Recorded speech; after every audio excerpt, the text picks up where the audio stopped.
अस्सलाम वालेकुम अज़ीज़ तलबा, उम्मीद करता हूँ अपने घर में खैरियत से होंगे। जुनैद कमाल आपके सामने हाजिर हैं। आपका जो चैप्टर नंबर 3 और लेक्चर 2 टॉपिक हमारा है environment and its impact on human behaviour.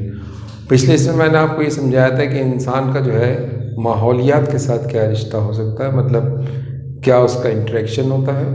और उसमें फिर मैंने आपको नेचुरल इन्वायरमेंट समझाया था, फिर इसी तरह जो है आपको फिज़िकल इन्वायरमेंट, और फिर इसके बाद उसमें एक चीज़ हमने पढ़ी फ्लोरा, यानी all kind of plantation life in a particular region. मतलब जितने भी किस्म के दरख्त वगैरह हैं, ये सब चीज़ें हैं, उनकी जो मतलब एक मखसूस खित्ते में जो पाया जाता है उसके बारे में जो स्टडी है वो फ्लोरा मतलब उसको कहा जाता है। फिर इसी तरह फ्लोरा के टाइप्स को पढ़ा, उसमें बताया फॉरेस्ट क्या चीज़ होती है। फिर इसी साथ साथ में उसमें ये भी बताया कि जनाब उसमें डेजर्ट वेजिटेशन क्या है। फिर इसी तरह जो है ग्रासलैंड क्या चीज़ होती है। तो ये सब चीज़ों को समझाया। अब उसी बात को हम आगे बढ़ाते हैं। जाहिर सी बात है, जंगलात में जो चीज़ रहती हैं वो क्या है। फॉरेस्ट के अंदर जो मतलब दूसरा जो लिविंग थिंग है वो क्या है, ट्रीज़ के अलावा। जाहिर सी बात है वो एनिमल्स है, ऑल काइंड ऑफ एनिमल्स। तो फोना में जो है जो डेफिनेशन है उसकी, all kind of animal lifes in a particular region. All kind of animals life in a particular region, मतलब पर्टिकुलर रीजन के अंदर जो वो है एनिमल्स की लाइफ है, बायोलॉजिकल स्टेटमेंट है वो, मतलब उसको पढ़ना, उसको कहते हैं फोना। फोना के अंदर जो है एनिमल्स के डिफरेंट मतलब कैटेगरीज है, जो आप है ना मतलब शुरू की क्लासेस के अंदर आप पढ़ चुके हैं। मतलब क्लास 4, 5, 6 के अंदर ये चीज़ें मतलब साइंस में पढ़ाई जाती हैं। उसमें पहली चीज़ आती है herbivorous. Those animals feeds on plant, वो एनिमल्स जो सिर्फ और सिर्फ पौधे वगैरह खा के या घास खा के जो अपनी ज़िंदगी गुजारते हैं, वो आपके हर्बीवोरस के अंदर शामिल है। हर्बीवोरस में क्या चीज़ है, काऊ है, गोट है, डियर है, इसकी एग्जाम्पल है, और मुख्तलिफ एनिमल्स। फिर इसी तरह जो है एक आपका ये हो गया कार्निवोरस। कार्निवोरस वो those animals who feeds on another animals, वो जानवर जो दूसरे जानवरों को खाते हैं और अपने जो दूसरे जानवर उनकी ग़िज़ा बनते हैं, वो मतलब जो दूसरे जानवरों को जो है उसके ऊपर उनका डिपेंड होता है, वो कार्निवोरस की कैटेगरी में शामिल है। जैसा लायन हो गया, शेर हो गया, इसी तरह फॉक्स हो गया, जैसा इसी तरह जो है वुल्फ, जैसा कि भेड़िए वगैरह, इसी तरह डॉग है, कैट है। ये सब के सब एग्जाम्पल हैं आपके कार्निवोरस के। फिर इसी तरह omnivorous. What is omnivorous? Those animals feeds on both animal as well as plant. मतलब वो जानवर जो दूसरे जानवरों को का गोश्त भी खाते हैं और साथ साथ में वो पौधे वगैरह जो है उनको भी जो खाते हैं, वो कहलाते हैं ओमनीवोरस। ये जैसा आपका रैट है, चूहा, वो इस ओमनीवोरस के अंदर शामिल है। इसी तरह क्रो, कौवा जो है वो भी ओमनीवोरस में शामिल हो गया। इसी तरह जो है बेयर्स मतलब रीछ वगैरह, ये भी इसी में शामिल है, ओमनीवोरस के अंदर शामिल है। फिर इसके बाद इंसेक्टिवोरस एनिमल्स क्या, एक पूरा एक इस किस्म के एनिमल्स होते हैं जो सिर्फ और सिर्फ वो खाते हैं आपके दूसरे कीड़ों को खाते हैं। Those animals feeds on insect, they are called insectivorous. जैसा बैट, चमगादड़, जैसा कि फ्रॉग यानी मेंढक। इस तरह मोल एक किस्म का एक एनिमल है, बिल्कुल उसकी थोतनी आगे जैसी होती है और वो मतलब ज़्यादातर एंट्स को जो है वो मतलब शिकार करता, खाता उसको, और उसका जो है मुंह अल्लाह ताला ने इस तरीके से बनाया है कि वो चींटी की बिल में अपने मुंह को डालता है और जितने भी जो चींटियाँ हैं उसको वो निगलता रहता है, वो उसकी जो है वो समझ ले फीड होती। तो इसी तरह जो है ये मतलब पूरा एक मतलब जंगलात के अंदर मतलब फॉरेस्ट में जो फ्लोरा के अंदर जो पाए जाते हैं फोना, वो सारे के सारे इसमें मौजूद है इस लिस्ट के अंदर। और जाहिर सी बात ये हमारे इन्वायरमेंट का एक हिस्सा है। अच्छा जी, हम जो है कमर्शियल ज्योग्राफी में चूँकि हम मुख्तलिफ़ चीज़ों को पढ़ रहे होते हैं, ह्यूमन एक्टिविटीज़ को, तो लिहाजा काऊ के साथ, गोट के साथ, इसी तरह डियर्स के साथ, इन सब के साथ, ये जो हर्बीवरस हैं इनके साथ ह्यूमन इंटरेक्शन बहुत ज़्यादा है। काऊ के साथ और गोट के साथ ह्यूमन इंटरेक्शन क्या है, जो बुल है उसके साथ मतलब क्या ह्यूमन इंटरेक्शन है, इंसान का जो ना उससे क्या ताल्लुक़ बनता है, तो वो मतलब आपको भी मालूम है। जाहिर सी बात है कि इंसान इन जानवरों को जो है पालता है और फिर इसके बाद उसको बाज़ार के अंदर बेचता है और उनके जो है गोश्त से जो है वो अपनी ज़रूरियात को पूरा करता है। इसी तरह जो है उसमें से काऊ जो है वो चूँकि दूध देती है, तो जाहिर सी बात है उसके दूध से मुख्तलिफ़ चीज़ें बनती हैं। उसके जो मिल्क जो वो दे रही होती है, उसका जो है वो डिफरेंट किस्म के जो है प्रोडक्ट्स बनते हैं। तो इनका ह्यूमन इंटरेक्शन के साथ मतलब ह्यूमन एक्टिविटीज़ के साथ चूँकि इनका ताल्लुक़ है, तो जाहिर सी बात है उस मिल्क से बनने वाले जो प्रोडक्ट्स हैं वो असल जो उसका अगर सोर्स ऑफ ओरिजिन अगर हम देखें तो वो काऊ है। तो जाहिर सी बात है इसका ह्यूमन के ऊपर क्या इम्पेक्ट है। इसी तरह जो है मुख्तलिफ़ किस्म के एनिमल्स के साथ इंसानों को क्या कुछ ना कुछ यानी इकोलॉजिकल सिस्टम एक इंसान के अंदर मतलब माहौलियात में मौजूद है, तो इसलिए उन चीज़ों का मौजूद होना ज़रूरी है। इसी तरह जो है मतलब मुख्तलिफ़ चीज़ें हैं। फिर इसके बाद हम रिलीफ की तरफ देखते हैं कि रिलीफ क्या है, व्हाट इज़ रिलीफ। रिलीफ जो है आपका फिज़िकल फीचर ऑफ अर्थ का जो है फिज़िकल फीचर, अर्थ के अंदर जो स्टफ़ मौजूद है उसके बारे में। जैसा कि प्लेन, पहली चीज़ हो गई प्लेन एरिया कौन सा है? प्लेन एरिया वो जैसा मैदानी इलाके। प्लेन एरिया की सबसे खुसूसियात ये है कि सबसे ज़्यादा जो ह्यूमन पॉपुलेशन है प्लेन एरियाज़ में होते हैं, क्योंकि इसमें प्लेन एरियाज़ के अंदर रिवर के साथ चूँकि रिवर्स भी मौजूद होते हैं और उसमें लेक भी मौजूद होते हैं, उसमें मुख्तलिफ़ ऐसी चीज़ें मौजूद होती हैं जो एक है ना ह्यूमन जो है उसके पॉपुलेशन को ग्रोथ कर सकती है। तो लिहाजा एक चीज़ हो गई प्लेन। दूसरी चीज़ हो गई प्लेचू। प्लेचू क्या है?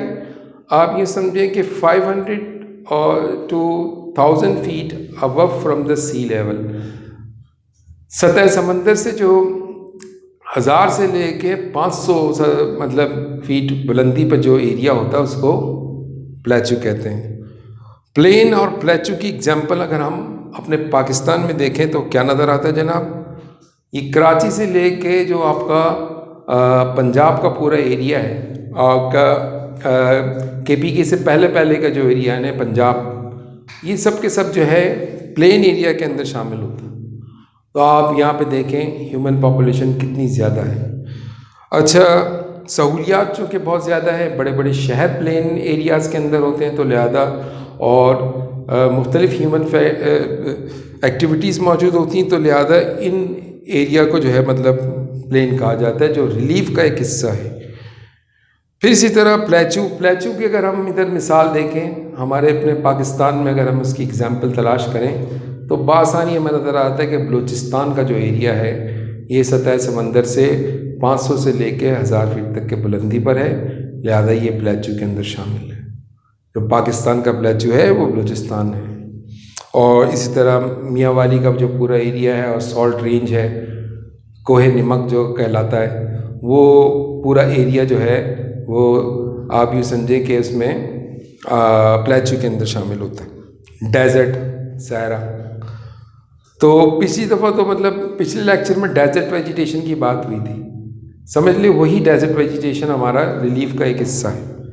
डेजर्ट क्या है? डेजर्ट वो जगह है जहाँ पे मतलब सहरा ही सहरा हो, जिसको हम उर्दू में सहरा कहते हैं, जहाँ रेत ही रेत हो और जहाँ पे कोई चीज़ उग ना सके, जहाँ पे मतलब पानी जो है वो बहुत स्कार्सिटी ऑफ वाटर, जहाँ पे पानी की बहुत ज़्यादा कमी हो, डेफिशिएंसी ऑफ वाटर, जहाँ मतलब पानी ना हो, उसका भी ह्यूमन एक्टिविटीज़ से मतलब बहुत ज़्यादा ताल्लुक़ है।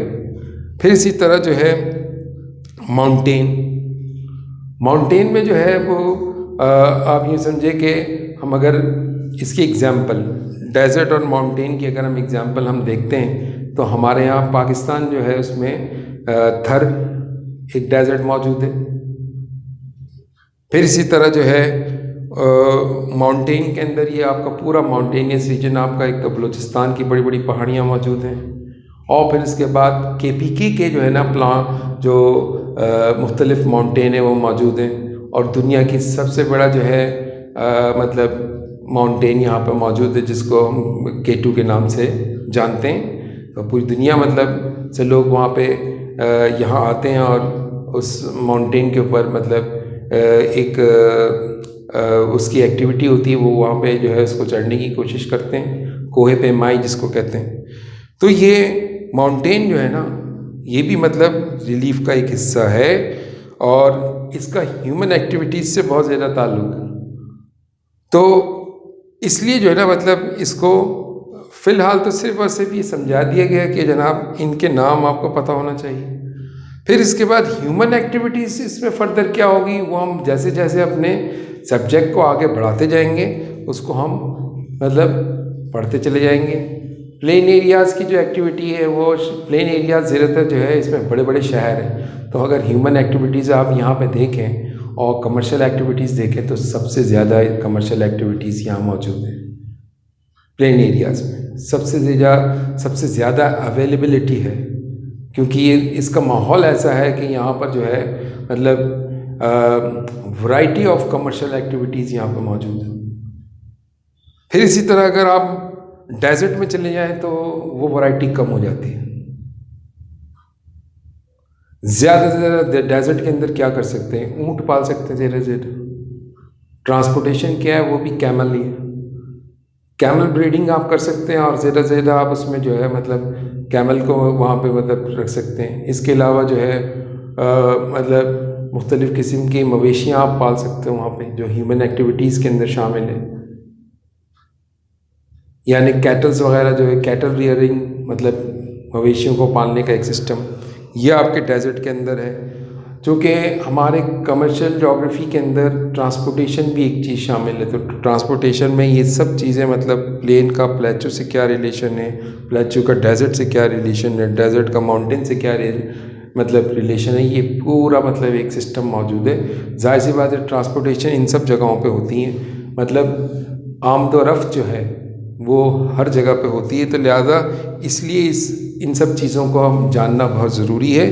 अपने जहन में याद रखिएगा कि जनाब प्लेन क्या है, प्लेन वो इलाका है जो मैदानी इलाका कहलाते हैं, और प्लेटू वो है जो सतह से मर्तफ़ा इसको कहते हैं उर्दू में, और इंग्लिश में प्लेटू मतलब जो 500 फीट और 1000 feet above the sea level से जो है जो 500 फीट और 500 से 1000 फीट तक की बुलंदी हो तो उसको प्लेटू कहते हैं। फिर इसी तरह डेजर्ट है, डेजर्ट जो है ऐसी जगह को कहते हैं जहाँ पर मतलब रेत ही रेत हो और जहाँ पे पानी की बहुत शदीद कमी हो, तो ये डेजर्ट का इलाका कहलाता है। फिर इसी तरह माउंटेन पहाड़ियाँ जिसको हम कहते हैं। इसके साथ साथ दुनिया के अंदर एक और चीज़ मतलब एक एलिमेंट वो है वाटर, वो ज़रूर शामिल है, तो लिहाजा वाटर भी हमारे इस चार्ट के अंदर मौजूद है। वाटर में दो टाइप मौजूद है, एक आपका सॉल्ट वाटर हो गया नमकीन पानी, और एक आपका हो गया फ्रेश वाटर। फ्रेश वाटर जो है जिसको हम पीते हैं, जो मीठा पानी जिसको हम कहते हैं अपने लोकल लैंग्वेज में कि मीठा पानी और जनाब नमकीन पानी, ये दोनों मौजूद है। इसमें सॉल्ट वाटर का रेशियो तो 97% हो गया, 3% हमारे पास फ्रेश वाटर।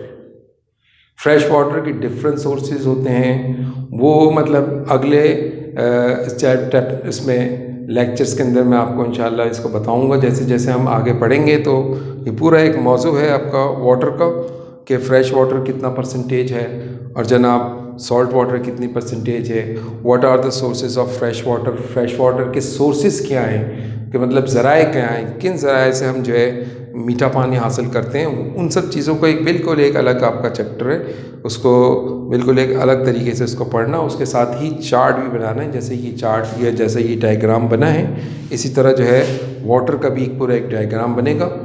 और इसके साथ साथ फिर वेदर है, क्लाइमेट है, मौसम है, जाहिर सी बात है ये पूरा इन्वायरमेंट का एक हिस्सा है, इसको भी हम पढ़ेंगे। इसी तरह कल्चरल इन्वायरमेंट है, उसको भी हम पढ़ेंगे, जिसमें आपका जो है ना डिफरेंट काइंड ऑफ फेथ्स हो गया, बिलीव्स हो गया, फिर रिलीजन हो गया, फिर हेरिटेज हो गया, सुपरस्टिशन जो इंसानों के साथ ताल्लुक़ रखता है कल्चर का, और फिर इंसानों ने जो तब्दीली लेके आए, जो मतलब बिल्ट इन्वायरमेंट, इंसानों ने जो है जो गारों में रहने वाले इंसान थे, उन्होंने घर बना लिए, उन्होंने सड़कें बना ली, उन्होंने एयरपोर्ट्स बना लिए, उन्होंने सी पोर्ट बना लिया, ड्राई पोर्ट्स बना लिए, मुख्तलिफ़ किस्म का इंफ्रास्ट्रक्चर बनाया। फिर इंसानों ने जो है बागात को उगा दिए, फिर इसी तरह इंसानों ने कल्टीवेशन किया, फसलों को उगाया, डिफरेंट सीजनल कल्टीवेशन जो है क्रॉप्स, कल्टीवेशन ऑफ क्रॉप्स, इसको इंसान की जो है ये ह्यूमन एक्टिविटीज़ है, इन सब चीज़ों को हम पढ़ेंगे और इन्हीं सब चीज़ों को इस चार्ट के अंदर शो किया गया है। फ़िलहाल मैं आपसे जो है इजाज़त चाहता हूँ। अपना इस लेक्चर को हम यहीं तक रखते हैं, फिर इसके बाद इस लेक्चर को हम अगले लेक्चर में इंशाल्लाह इसी चीज़ को आगे बढ़ाएंगे। चार्ट आपका यही होगा, इसी में से बहुत सारी चीज़ों को आपको समझाना है, लेकिन आप अपने जहन में ये ज़रूर रखिए कि क्वेश्चंस में वो आपसे ये पूछ सकते हैं कि what are the types of fauna, तो उसमें आप ये हर्बीवरस, कार्निवोरस, ओमनीवोरस, इंसेक्टिवोरस ये आप लिख सकते हो। फिर इसी तरह वो व्हाट इज़ रिलीफ क्या है, फिज़िकल फीचर ऑफ अर्थ, मतलब अर्थ की फ़िज़िकल फीचर। और फिर इसके बाद अर्थ में प्लेन क्या चीज़ है, प्लेटू क्या है, डेजर्ट क्या है, माउंटेन। अब ये पूरा मतलब एक उसका आप उसकी किस्में लिखेंगे तो ये आपका एक क्वेश्चन हो जाएगा। शॉर्ट क्वेश्चन में इस तरीके से क्वेश्चन आ सकता है, लेकिन लॉन्ग क्वेश्चन में आपसे क्लासिफिकेशन ऑफ एनवायरनमेंट की बात करेंगे तो उसमें तो फिर ये सब चीज़ें भी आएंगी, इनको भी आपने लिखना होगा। और बहुत शॉर्ट आपके इसमें लिखा हुआ है, आप अपने अगर उसमें देखें, बुक में देखें या अपने नोट्स के अंदर देखें तो बहुत शॉर्ट में लिखा हुआ है।